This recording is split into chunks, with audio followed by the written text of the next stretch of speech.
Big room. Do that. Okay.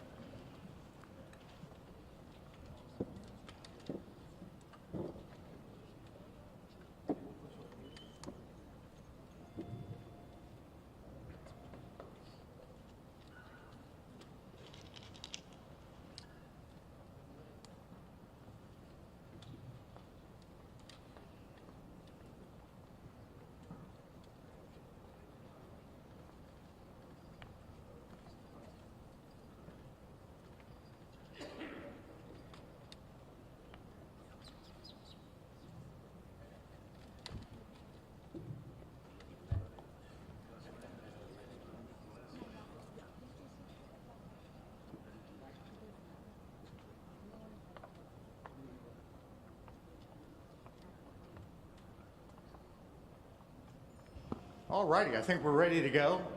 I want to welcome everybody. Thanks for coming out this Monday morning here to the Star in Frisco.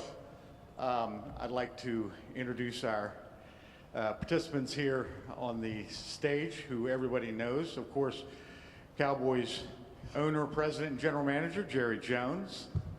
Our new Dallas Cowboys head coach, Brian Schottenheimer.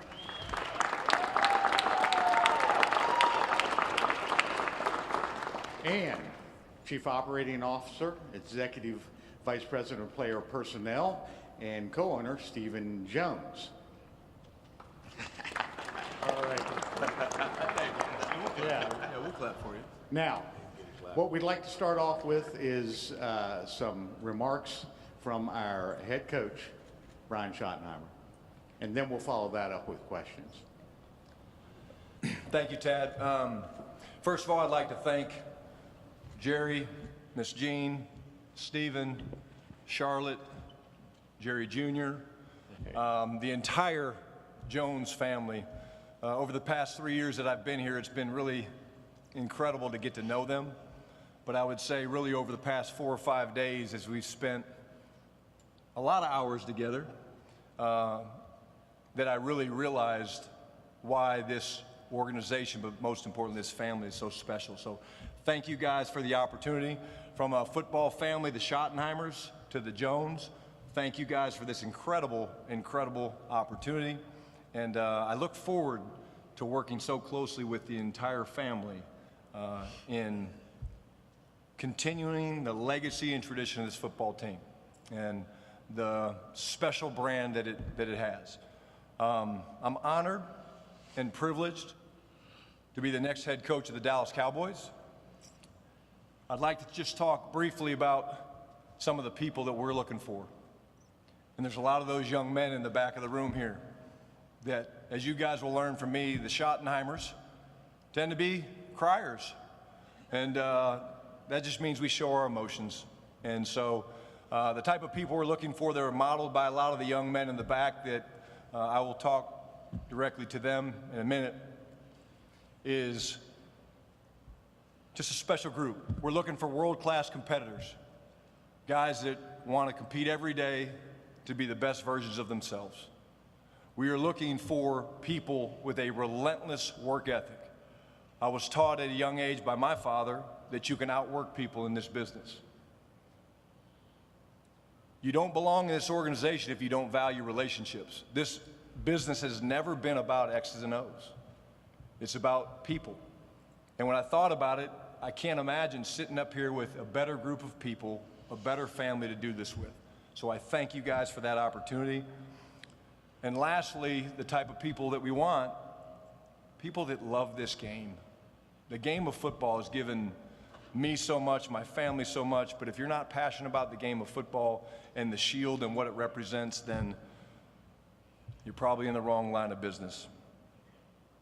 To our players, you are the core of this program, and we will focus on you every day.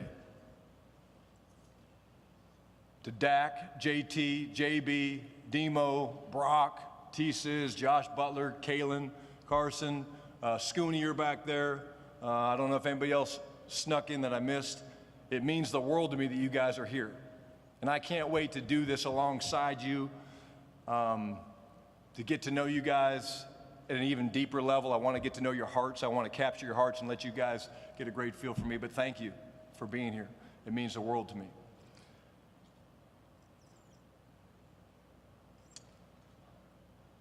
Quickly about culture, things that I believe in.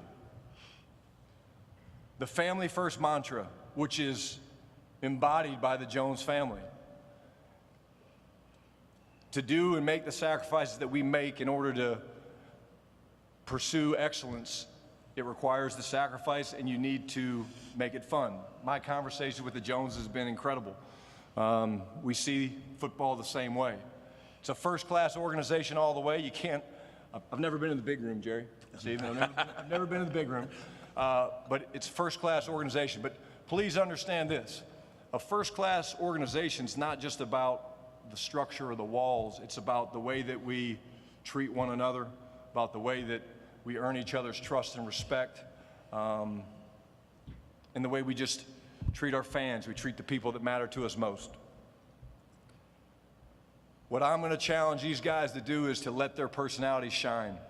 We've got some incredible, incredible players. We've got incredible support staff. The strength staff is here. That means the world to me. You guys took the time to come up here.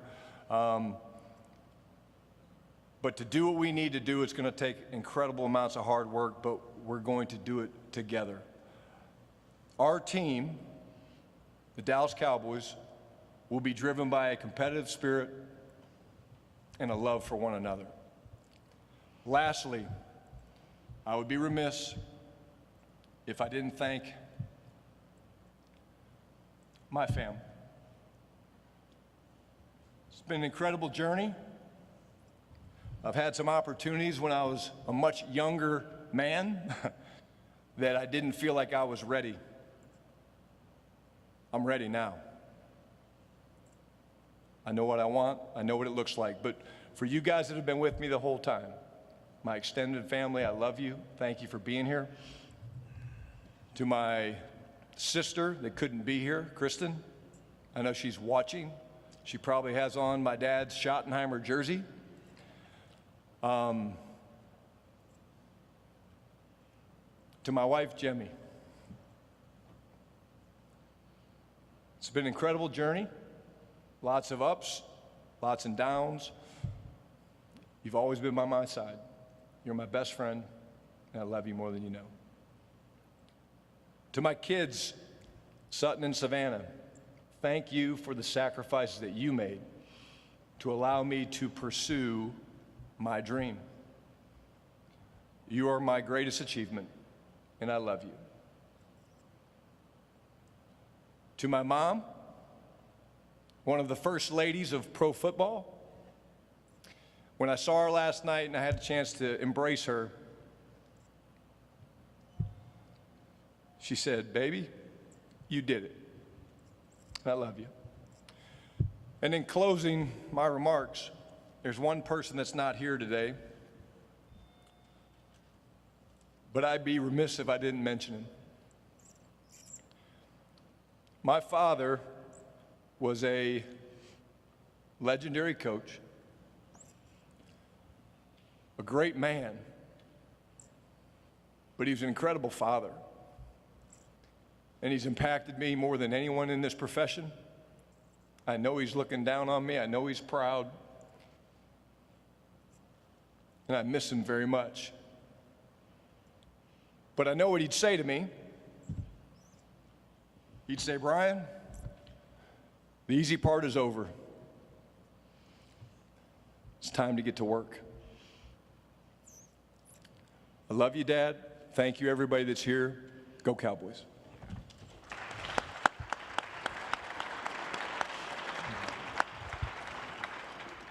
All right, we'll carry on with questions, and we'll start out here in the row with Calvin. Thank you. Calvin Watkins, Dallas Morning News. This is for Jerry and Stephen. Why did you pick Brian Schottenheimer? What was it about him that you guys felt like he was the right fit for you guys?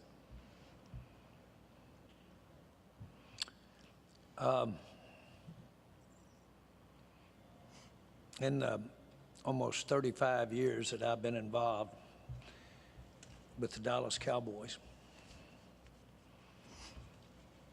I've only missed one Senior Bowl, 35 years. And I think I missed one combine in 35 years. At the NFL, over the last 4 or 5 years, the NFL, we want to come in a day early so that we can visit with prospective coaches for the future of my team and any of the teams. In 35 years, I don't think I've ever visited with a coach, but what in my heart and mind I wasn't having an interview. I don't think I've ever had a coach visit with me that wasn't prospectively thinking maybe someday our paths might cross. And old Jones might give me a little thought as I'm along the way. I've been around a lot of coaches. As a matter of fact, I wanted to be a coach. Except I wanted to live better than I thought coaches live. I wanted to drive a little bigger car, and I wanted to fly in an airplane. Had I known what I'm paying them now, I'd have been a damn coach. But having said that, coaching is no, and the makeup of coaches are no stranger to me. On my college team, within almost 3 years after we won the national championship, every position coach, the Johnny Majors, the Hayden Fries, the Doug Dickies, every position coach became a head coach. Barry Switzer at Oklahoma. So I've seen it when I was a pup.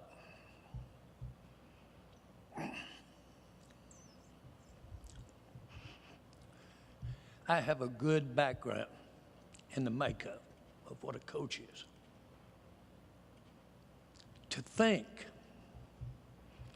that you could make a decision in an interview and not have talked, if you didn't and hadn't ever communicated or had a visit, I wouldn't dare have had an interview unless I talked to many people that knew that person and had had those kinds of life experiences, knew their story, if you will, Shotty, knew their story. Pat is here today. Jean, my wife, is here. Pat is Shotty's mama. When I served on the competition committee, we had many times that we were together. Jean knew Marty. Okay, we knew you. We know what osmosis is, and we know what Shotty grew up around. Not just from that, but we knew. Frankly, from the standpoint of Shotty, those X hairs crossed. Shotty might never have been in our mirror or in our view had he not joined us to be with Mike as a consultant 3 years ago, and it has been a coach.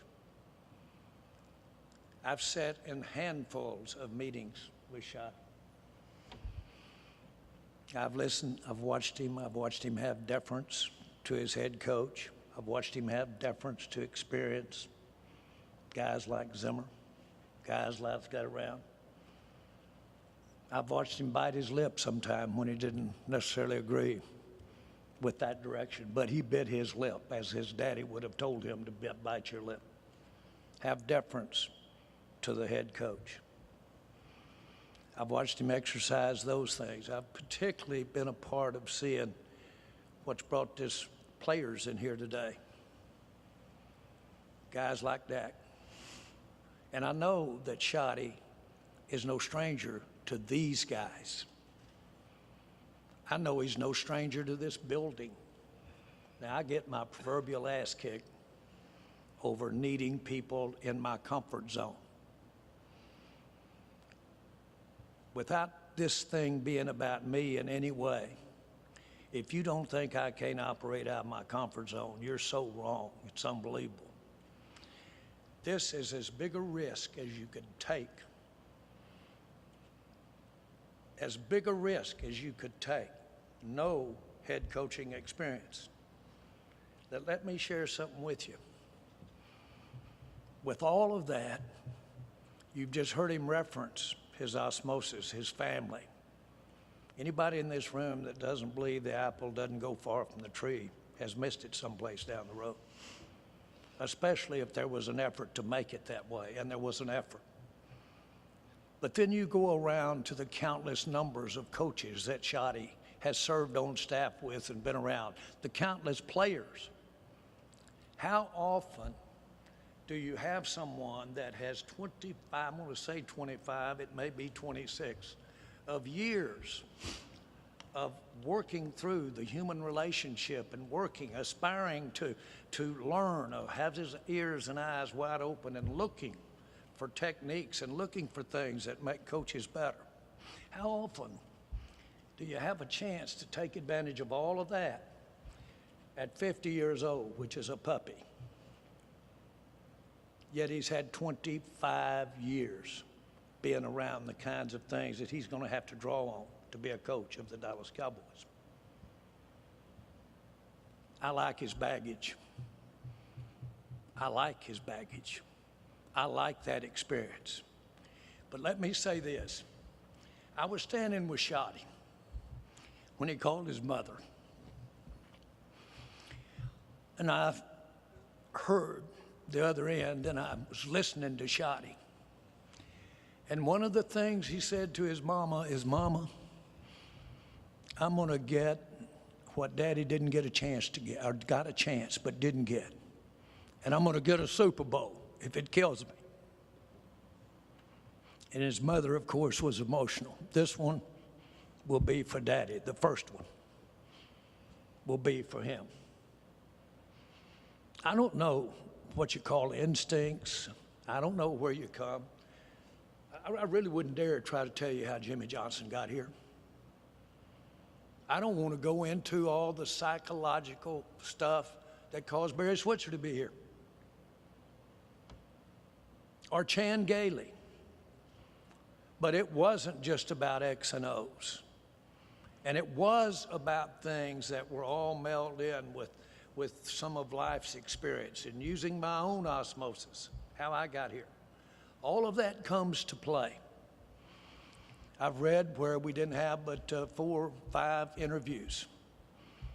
It's ridiculous to think that you can make a decision to coach the Cowboys relative to the number of interviews that you might have. He's a product of a lot of time. Many will say misplaced time or skewed times. I've read where I don't have a penchant for risk-taking. If you really knew my score sheet, you would see that I've taken more risk in the last 5 years than the rest of my life put together. And sometimes I don't know when I look in that mirror why the risk is taken. With it there, let me say this. It was a huge risk to get involved with the Dallas Cowboys. Huge. And a lot of people that quote unquote didn't understand or feel like it could be done. I spent a nice part, Tim Calishaw, you'll remember it. I spent a nice part of my early 4 or 5 years with the Dallas Cowboys defending why not Coach Landry and defending why Jimmy would make a good coach. I think one time I said he's worth 5 Heisman trophies to be a good coach. Did I know? No, but I knew Jimmy. Okay, had I interviewed countless thousands of coaches? No. No, not at all. So what I'm here to tell you is this was a thorough process, shaded by whatever my experiences have been, shaded by my experiences with Stephen and Charlotte and Jerry, shaded by many things. We all are involved in this. And what I would say for the fans is that, yes, to some, and it might be couched as a less than glamorous hire, What I would say to you is I got here taking shots and not shoddy shots. I got here taking shots. Good things have happened. Let me tell you something. There's some stuff to be had over there where not many people go. There is. Don't think for 1 minute I won't take a shot. This was risky. This is risky. But by the same token, how often can you take a risk when someone has had over 30 years, almost 30 years, getting my numbers mixed up, but almost 30 years of being around coaches, of being around players. That's 2/3 of his life, and then the rest of it growing up in a football-oriented, NFL-oriented family, if you will. I think this might make something special.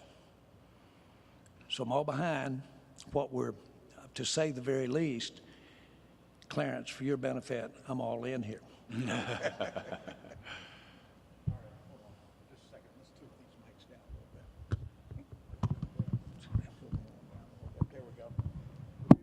Clarence Hill, All City DLS. You brought up risk. You also brought up Super Bowl. What about this move gets you to the Super Bowl? Because that's what the fans are talking about. And Shotty, by the same token, question for you and for Shotty. What difference can you make from the Mike McCarthy era, from a cultural standpoint, that gets him over the hump? Mike's one of my best friends.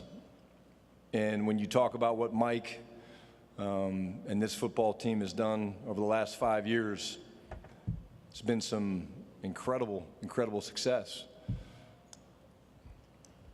One of my greatest strengths is my ability to create relationships. Relationships that are built on trust, respect, connection. I'm really good with X's and O's, but I'm great with people. And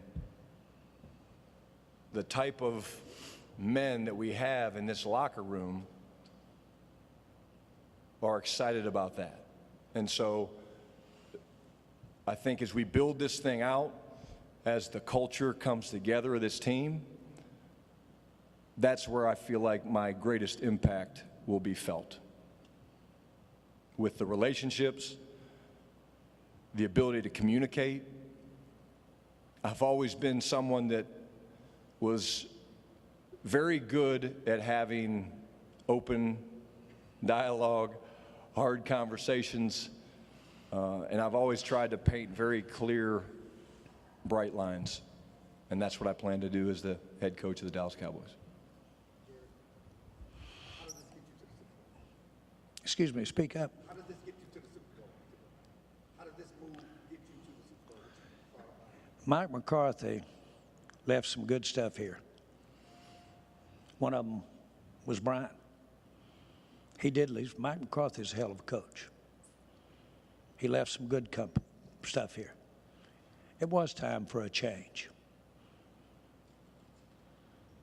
I've heard it criticized. We spent 5 days getting to come to that decision. We did come to that decision. One of the reasons we came to that decision is because there was this decision available to us as well. One of the reasons. Shotty has fantastic support among our players, key players, real support. And they've seen him when he was on top, and they've seen him when it didn't work out so well. That's an advantage here. That's a real advantage.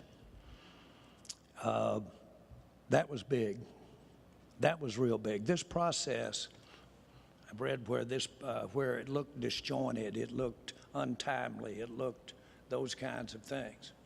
The very nature of the process, the time after we played our last game, and you've all heard me talk about how I felt about Mike McCarthy as being a good coach. But that time, those days, to reflect with him and go through many things that we should and wanted to talk about. That caused us to arrive at that. But what we have is an opportunity to take some of the very best things that are here in place, Mike's doing, some of those very best things, change some of that, add to it, and be better for that. Schotty's very much aware. I've heard Schotty referred to as maybe old school with his offensive philosophy. Well, I'll tell you one thing. As these philosophies or as these offensive philosophies evolve, okay? Schotty has a good feel for not only the offensive philosophies where they are today, but where they're going to go, and certainly where it has been.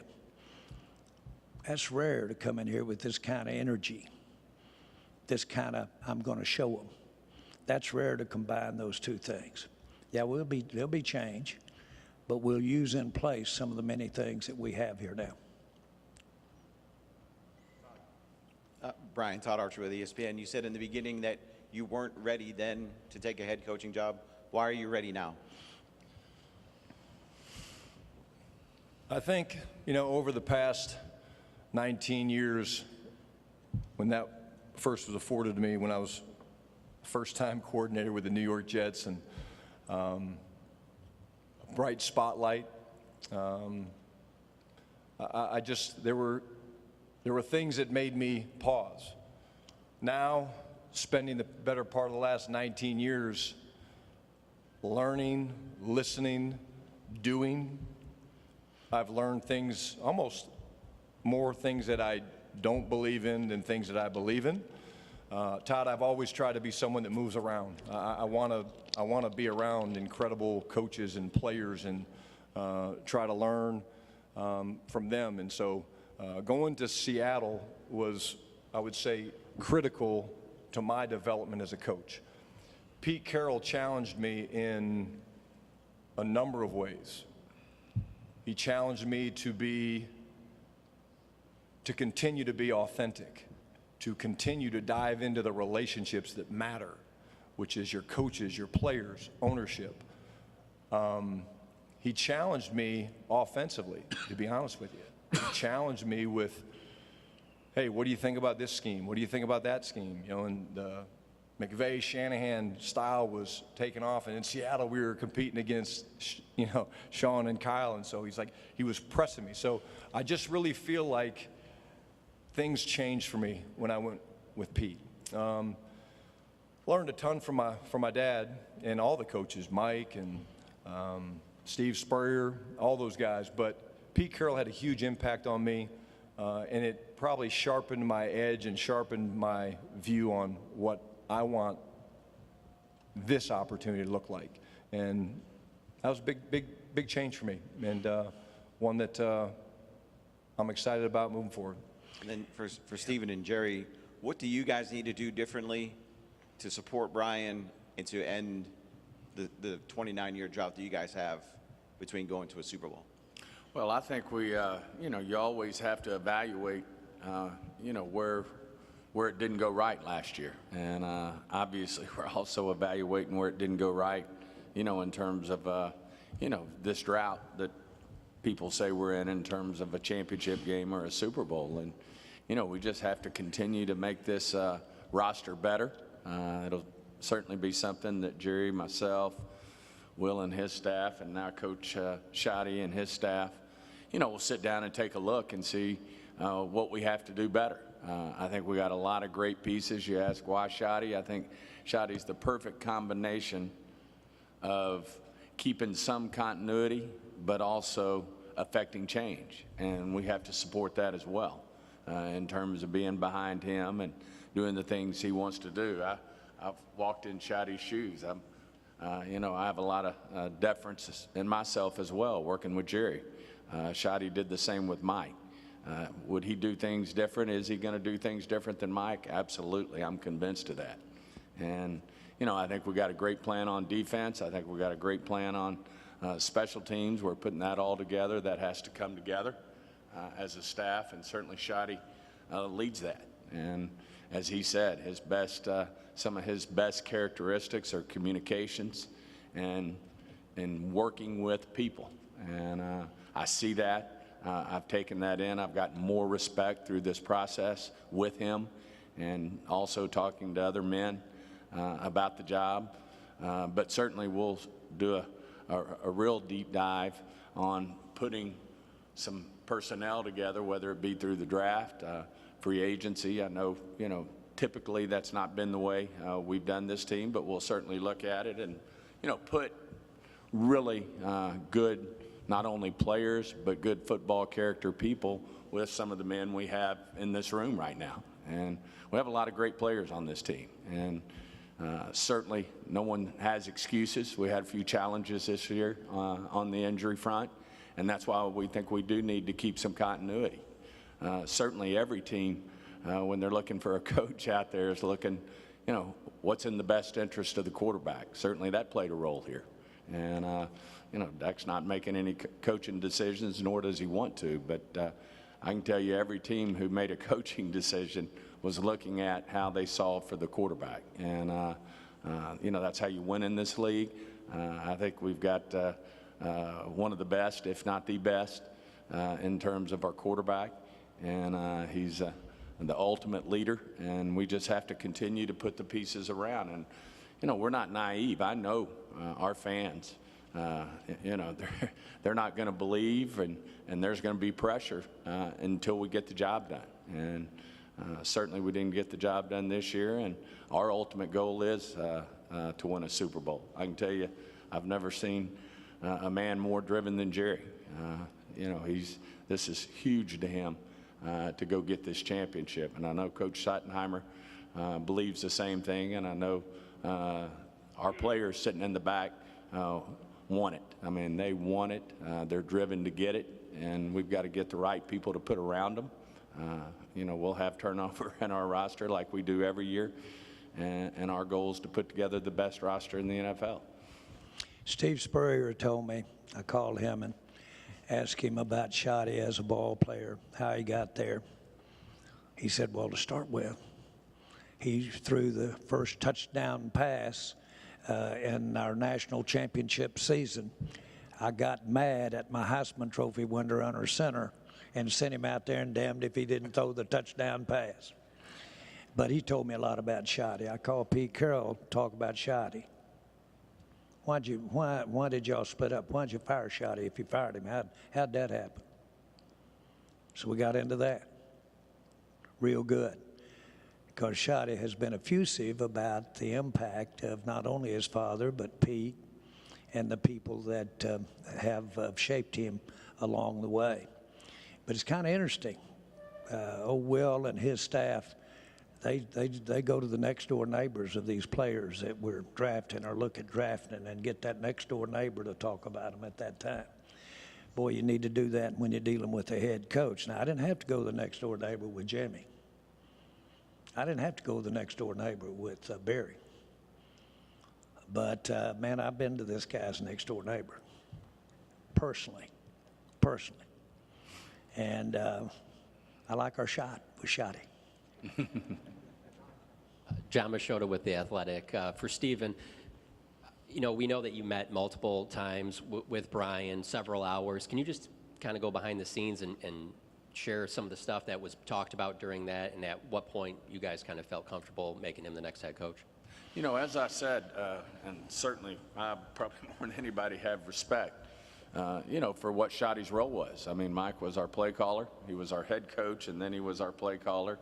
And, Schotty was there to support him as the offensive coordinator. But I think some of the most important things for us, after you get to know the man better and you see the energy, you see the way he can communicate with Jerry, with myself, with the room, certainly that jumped out at you. But the bigger thing, as I mentioned, we certainly want continuity, but we also want change. And, just felt like, we need something that's going to freshen it up. Mike did one hell of a job here. He's the winningest coach, I think, in the history of the franchise. Had an unprecedented, 3-year run, winning 12 games. So, Mike did a lot of great things here. But at the same time, you know, we just felt like, Jerry felt like, I was supportive of it, you know, that we did need change. And we wanted to hear how that was going to happen. And, you know, it's not just the X's and O's. We obviously went extensively through the X's and O's, but we also, you know, you get into the schedules, you get into how you get your players motivated, how you take care of your players. All those things are, you know, part of being a head coach, and it's a lot. And that's why, you know, a lot of people sometimes scratch their head, why would you go with a first-time head coach? You know, that's been the way of the league these days. Most are going with these young offensive wizards that hadn't been head coaches. But I think we got a better version of that because of Schotty's experience. I mean, everybody's mentioned it, 25 years of NFL coaching and a whole lifetime of being around it. He played the game, you know, at a high level of competition in college. Certainly that made an impression on him. But it was real important, and the more we met, the more we wanted to meet. And I think that was helping us, you know, come to a conclusion on what that decision should be in terms of, you know, Coach Schottenheimer being our next head coach. And then for Brian, real quick, just what was that moment like when it was Jerry or Steven or whoever told you, hey, we're moving forward with you, you're the next head coach? Humbling. There's so many incredible coaches in this profession at every level.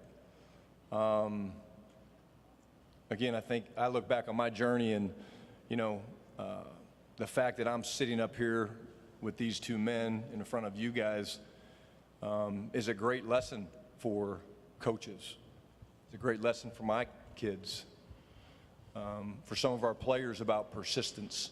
And you get knocked down, you get back up, and you keep working. And I'm incredibly, incredibly honored to be sitting in this chair because it's such an incredible profession with so many great coaches that when I got the news, I just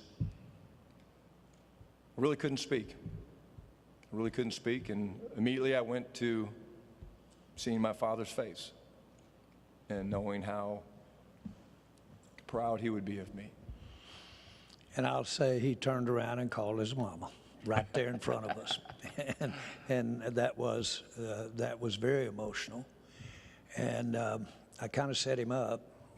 I said, you know, you are a first-time coach, and I believe we're hanging around the rim.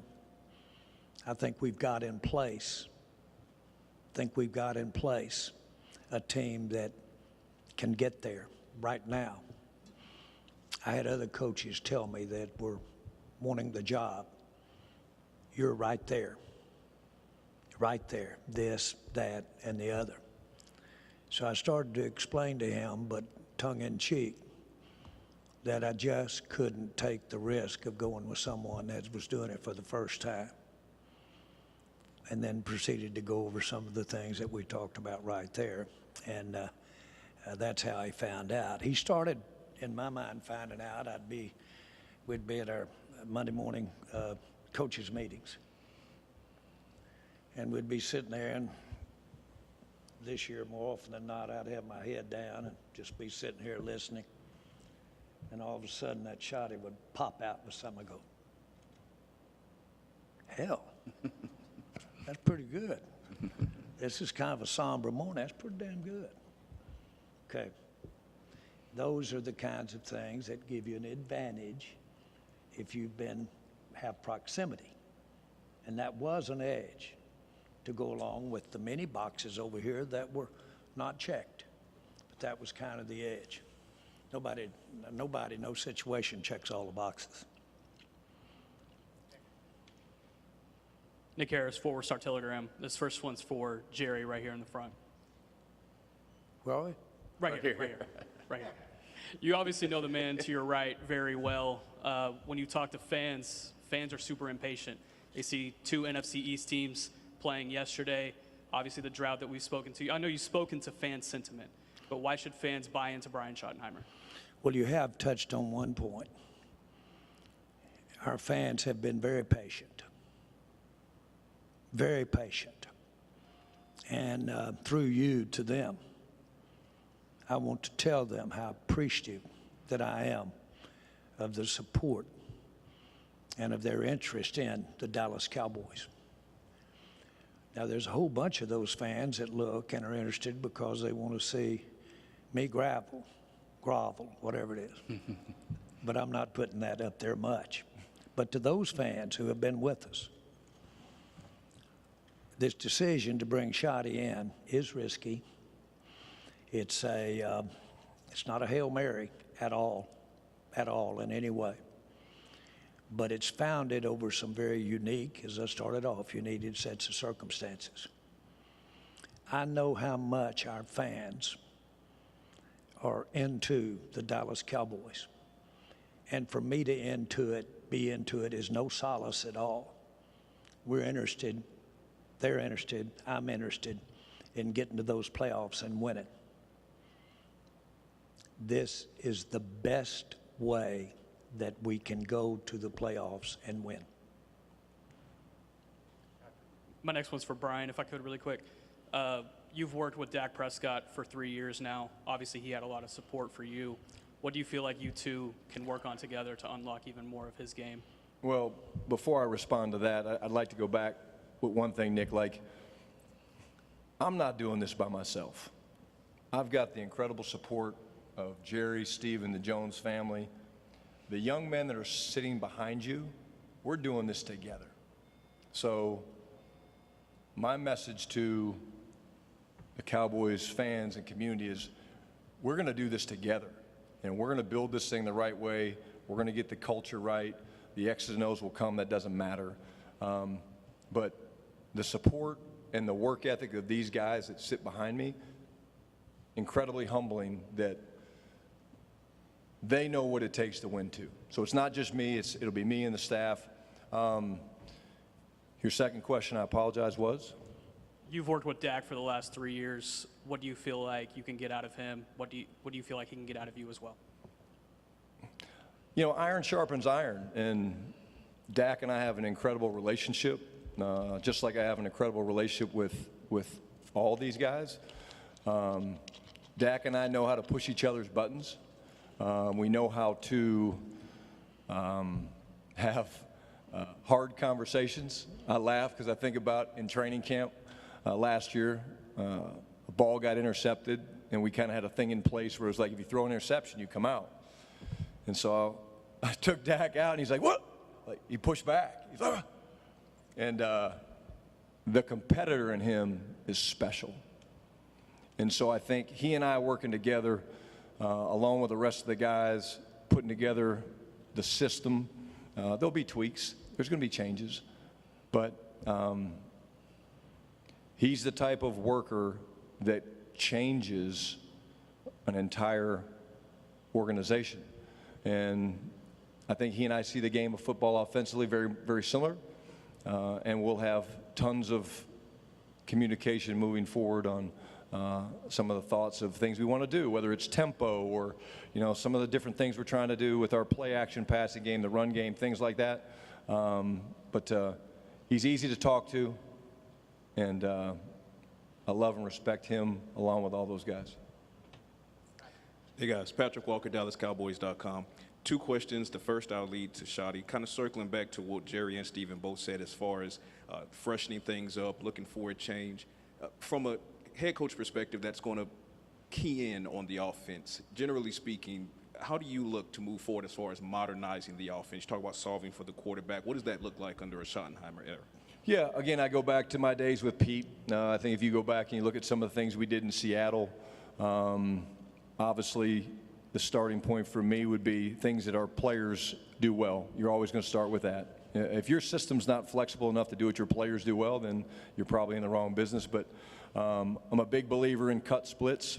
I'm a big believer in shifts and motions to distort things. We're going to do a great job of marrying our runs and our passes and make those look the same. I'm proud to say that 2 different times in my career as a coordinator, we led the league in rushing. And they go hand in hand. The running game and the action passing game go hand in hand. But I would say there's a tempo element that we're excited to mix in, that our players have all shown an affinity for. And let me expand on that a little bit. Why do players like tempo? Well, they like tempo because it allows them to play free. You guys have heard some of the play calls. Dak could rattle off 4 or 5 of them right now. They're pretty long. So when you go fast and you're playing on the ball, these guys, it's a little bit more like pickup basketball, you know. And those would probably be the biggest things that I would say from an offensive standpoint. From a personnel and roster building standpoint, salary cap management as well for Jerry and Steven, you guys talk about learning some hard lessons, especially from 2024, depth issues once you guys were ravaged by injury. Just as far as salary cap management goes, free agency and the like, looking in the mirror is one way that you can learn things. Another way is to look at what your opponents and enemies are doing and try to kind of take from their strategies. When you look at a team like the Eagles, for example, do you feel there's anything that you guys can kind of take from their strategies, seeing as they handle free agency a certain way and they're back in the Super Bowl this year, that kind of could work for the Cowboys going forward? Yeah, I think you certainly look at that. I think you look at your competitors in your conference, you know, what it's going to take to have success, whether that's a 49er team or whether that's an Eagle team. Obviously, the 49ers, you know, had the injury bug situation, and, you know, in this salary cap era, if that injury bug hits you hard enough, it's, you know, it can be difficult to overcome. And but at the same time, you know, that's the goal, is to, you know, really do a good job with your draft, college free agency. That should be where your strong depth is. Obviously, this year we were counting on playing those guys right away, and they had to jump right in, and as the injuries came, more and more had to jump in. And but I think the bigger thing here is just where can we, you know, which has been our goal in the past, where can we, you know, in free agency take care of some core needs so that when the draft comes, you are able to take the best player on the board, not unlike we did with CD. We weren't necessarily in that draft looking for a receiver, but CD Lamb's sitting there, and you know, it's obvious what you do there. And I think if you do some things in free agency, you know, like we've done in the past, to really take care of your roster before the draft comes around, you have a much better chance. But certainly, you look at the blueprints. Everybody does it different. Kansas City's doing a great job bringing young guys along, and, you know, those type of things. And like a team like Philadelphia, you certainly look at the way they're doing it, where they went out and, you know, did some things with some veteran players. You have to take a look at that, and then you got to find exactly what fits your core, your DNA with our players and what we have, and what gives us the best chance to compete against. Certainly, you start with your division, the Eagles, the Commanders, and the Giants, and then you stretch that out, and what does it take, you know, to beat the 49ers, to beat the Rams. Certainly, those are all things that come in the mix. I'll answer this. It's money management. Cap is financial. When I bought the Cowboys, several of your counterparts rode over with me on this little jet airplane, rode over to my home in Little Rock, Arkansas. And we got off the plane and rolled up there to pick us up was a 5-year-old dirty Ford Bronco. And they got off and said, this doesn't make a lick of sense. You just bought the Cowboys and you're flying a jet and you drive up here in a 5-year-old dirty Bronco. And I said, it makes perfect sense. You can't have it all. You got to sacrifice someplace to get the other. If you try to have it all, you can pay the fiddler when you've used up your credit. That's salary cap.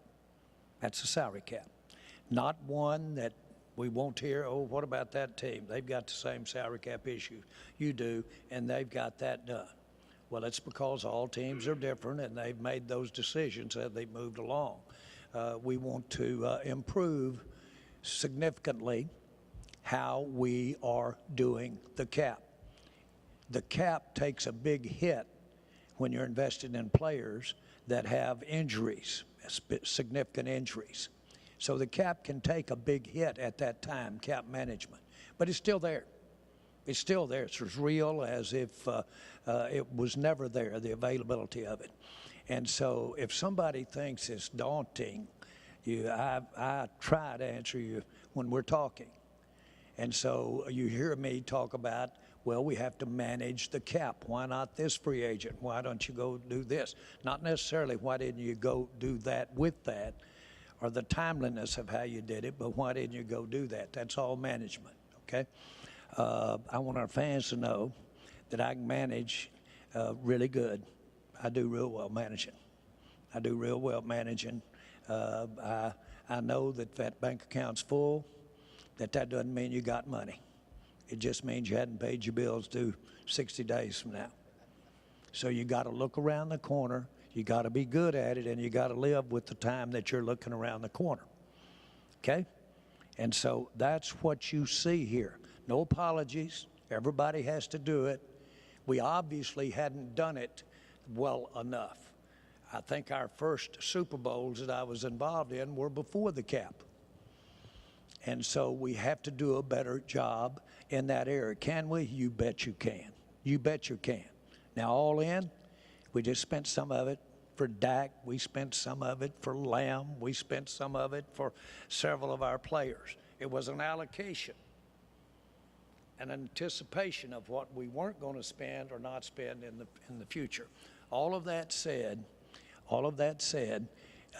we Stephen, me, spend a lot of time in this area. And I'm not talking about just sitting there in the office on a chalkboard. I'm talking about 3 o'clock in the morning when you can't sleep and you're sitting there doodling that cap. Brad Sham, 105.3 The Fan. Brian, how long have you been thinking about and prioritizing being a head coach, and did this opportunity surprise you? Humbly speaking, Brad, when I was probably 20 years old, 22 years old, I was throwing the first touchdown pass of the 1996 National Championship season. I actually had a card in my wallet that I had written down a goal. And it said I wanted to be the youngest head coach in the history of the National Football League. I think at the time it was David Shula. And that's when I started thinking about it. And that's why when a couple of these opportunities didn't work out for different reasons, I thought for a while it might not happen. But it's been a lifelong dream. I mean, how do you wake up every day in a household with your mentor, your best friend, see the sacrifice and the work ethic that he does? Someone told me, it's a cute story, they told my dad, they said, hey, is Brian getting into coaching? And he goes, yeah, I'm trying to talk him out of it. I don't want him to, and his mom sure doesn't want him to do it. But I did. And I think it was his really good friend, Bill Cowher, that said a year or two later, he said, Marty, you're missing the boat. He said, the fact that Brian got into coaching is a compliment to you because you made it fun for him, he respects you, and he's following in your footsteps. And so it's been a lifelong dream, a lot of work. But like I said, that note card was in my wallet at an early age, and it's been a long time coming, but it's here. Did this opportunity surprise you? I think as the conversations went and we talked more and more, no. I think, there's a ton of reason. Stephen's already touched on it. The continuity through change. I know the players. I know the building. I know our strengths. I know our weaknesses. I know our issues. And the more and more we got into conversations, sitting around and just discussing different things, I wanted even more. And here we are. Let me say this. We wanted Brian to call the plays. We cherish his relationship with our players. We wanted him to call the plays. As my mind and our mind would drift around to alternatives, I believe, he doesn't have to speak for this, but I believe if he doesn't call the plays, he probably not with the Cowboys. He doesn't have to speak to that, and he probably might not know himself, really. I'm not talking down. But I know one thing, one of us, I think Jerry, said, have you ever thought about that if we've kind of gotten over in this area of potential head coaching with Brian, to some degree, the conversation he's referring to. And Jerry said, you know something, if we went that way, as much as we've gone down the path, there'd be some heartbreak here. There'd be some knock the slats out from under. I'm just giving you an idea of how the process was going as we were looking at alternatives of other people that might be coaching the Dallas Cowboys, and Brian calling the plays. So having said that, just to give you a little bit of insight, Brian, I'll tell you this, my lifelong dream was to get involved in sports and pro ball. And my master's thesis was the role of oral communication in modern day football. Had I not had that dream, had I been sitting there, I was 46 when I bought the Cowboys, had I not been sitting there for 25 years, every moment thinking about, my God, I'd watch that Lamar Hunt and he'd be up there with the Chiefs. While I was doing that, the same mind would come home from college and go out in the backyard with a stick and a ping pong ball and play a complete World Series by myself, hitting the ball over the fence. So that dreaming, if you hadn't dreamed about it, if you hadn't gotten ready to go, when that damn train comes by, you'll be grabbing air on that caboose. You have had to have thought and pictured yourself that way a long time, or you'll miss that damn train. You will. All of this was in the mind. All of this was there. And why is the head coach of the Dallas Cowboys? Jerry, Tim Kalishaw, Dallas Morning News, back here in row 3. Appreciate the shout out earlier. Having said that, you know, since your last NFC Championship game, this is the 7th coaching hire you've made. That's a unique situation among GMs. Others do not get that luxury. How would you tell the fans again how this unique system is working? Well, it makes it unique because I've been with the Dallas Cowboys. The Dallas Cowboys have had 7 coaching hires, and it happens I've been here for those 7 coaching hires.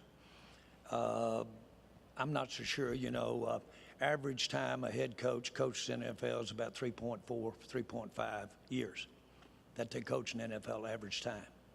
I'm not for sure what it is with the general managers. It could be less or more than that, but it's a big turnover, especially the last 10 or 15 years with you there, okay? And if I could ever think, the story I just told Tim, I got up and I went to work and I lived on that hope and that promise, and I had a lot of gas, and my point of telling the ping pong ball and bat story was I can live in those dreams, and I live real good there. But I'm practical enough to know you can't eat those dreams. So you got to go put some hard action to it. Life is real. But boy, those dreams are real there too. I'm dreaming of the Cowboys playing in a game like the one I saw last night when the Eagles were sitting up there with those Chiefs. I'm dreaming of it. I will always dream of it. I've never quit dreaming about it. I want that. Jane Slater, NFL Network. Jerry, to a lot of us on the outside, it did look like this process took a bit. What was the reason for that? Did you ever Was there a point during your conversations with Mike that you thought that he would stay? Was there something that came up in those conversations that you needed to change? And what did he say, or some of the coaches that you reached out to, give you confidence that this was the guy that you needed, particularly given some of the criticism about some of the decisions in the coaching in recent years? Yeah. Well, thank you for that. I wasn't aware of any clock. Where's the clock? There are a hell of a lot more important things than a clock. Take a long time to do this. How about the timing to do that? If I'd have screwed around with clocks in my life, I wouldn't get to be sitting up here. And by the way, you say, well, if you'd watched the clock, you wouldn't be sitting up here explaining why you hadn't been to a playoff game in all those years, too. I understand. I get it. One of the fun things about this deal is you get to start a new clock every time you line up for the year. And so I really can block out, not block out the practical things, because I don't care if it is the new year. If they're about to take your house away, that'll go from last year into this year. So there's reality that goes with it. So at least I'm sitting here because I know how to deal with reality. Okay? And so to answer that question is simply, it never occurred to me there was a clock at all. When I was trying to buy the Cowboys, I think I did read someplace, Tim, you might have remembered or what have you. I read someplace where that process and all that was going on was maybe creating some time problems relative to the clock of the NFL or the clock of that. I've really not had the experience of that being the determining factor. I heard this year that we didn't get Dak signed quick enough. Dak, you're sitting right back there. You want to stand up and tell him you had something to do with that? No, thank you. Didn't get Lamb signed quick enough. Okay, there's so damn many more things to think about than that clock. It's unbelievable. So I hear it, and I understand the point. But I think it is fair to say that that clock doesn't affect me that much. Coach Schottenheimer, I love the way that you've reflected, you've sort of manifested how you want to get there. We know that Dak's big on that as well. How do you want to be remembered when you leave the Dallas Cowboys one day? Number one is a champion. And number two is someone that created one of the greatest cultures professional sports has ever seen.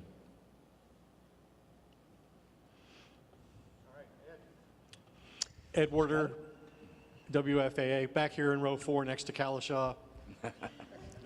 Back with the Dak Prescott delegation. Brian, my question is, Dak's missed a large portion of 2 of the last 5 seasons with injuries. It's going to be, I think, 32 when the next season starts. He's a young 32. What's your vision? You talked about how important the quarterback is, all of you have in these kinds of decisions. What's your vision for him going forward? I think when you talk about Dak, number one, I've had the best seat in the house for the past couple of years in terms of the first year 1 as a consultant, watching. Literally, I remember the first day I was in the building, he came up and introduced himself, said hello, and we were just talking, and people that we mutually respected, and we talked about that. But, you know, being around the last couple, years, my vision for him is he's one of the best. And through the coaching that he's going to get, through the hours and hours and hours of time that he and I will spend together, he's going to play elite level football, and he's going to lead us to championships. And that's because of the way he works, the way he prepares. This guy prepares different. Ed, he does. He prepares different. This guy, I'll be coming down late at night and trying to get something to drink, and I just have to move around because my eyes are bugging out from watching video, and he's still in the building doing his, I guess it's hot cold therapy, whatever that is. I don't do that, but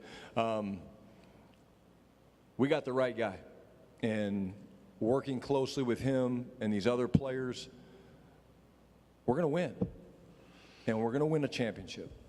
Otherwise, why are we doing it?